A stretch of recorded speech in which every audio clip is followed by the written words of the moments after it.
সীমান্তে বিএসএফের বাধার কারণে ফেনীর পরশুরামে বল্লামুখা বাঁধের সংস্কার কাজ ব্যাহত হওয়ার অভিযোগ উঠেছে।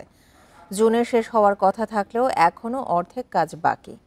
বর্ষার আগেই ২৫০ মিটার বাঁধের মেরামত শেষ না হলে আবারও বন্যার শঙ্কায় স্থানীয়রা।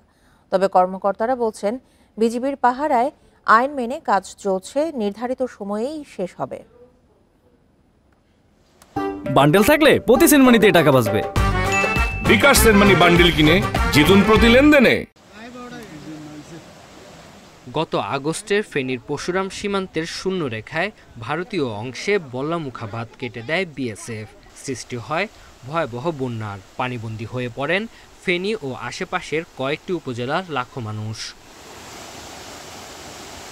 বন্যার ৬ মাস পর পানি উন্নয়ন বোর্ড বাংলাদেশ অংশে বাঁধ সংস্কার শুরু করে। তবে প্রথম দিকে বিএসএফ বাধা দিলে পরে বিজিবির হস্তক্ষেপে কাজ শুরু হয়। তাদের পাহারায় ধীরগতিতে চলছে কাজ। এখন পর্যন্ত অগ্রগতি ৫০%। কিছুদিন পরে বন্যা আসবে, আবার আমরা প্লাবিত হয়ে যাব। এর জন্য আমরা দ্রুত কাজ মেরামত নির্মাণ চাই। কিছু অংশ দর্শকদের ভিতরে পড়ছে আর কি, ওইখানে বিএসএফ বাধা দিছিল, যদিও পরে আমাদের বিডিআর সেটা মানে নাই, কাজ করতে বলছে। ৩ দিন নাকি কাজ বন্ধ রাখবে, আমাদের বিজিবি বলছে না, আমরা কাজ চলমান থাকবে, কাজ চলতেছে। আমাকে বলছে দেখো তোমরা কাজ চালাও। যৌথ নদী কমিশনের আওতায় এই বাঁধের কাজ চলছে। নির্দিষ্ট সময়ে সংস্কার শেষ করার আশা পানি উন্নয়ন বোর্ডের।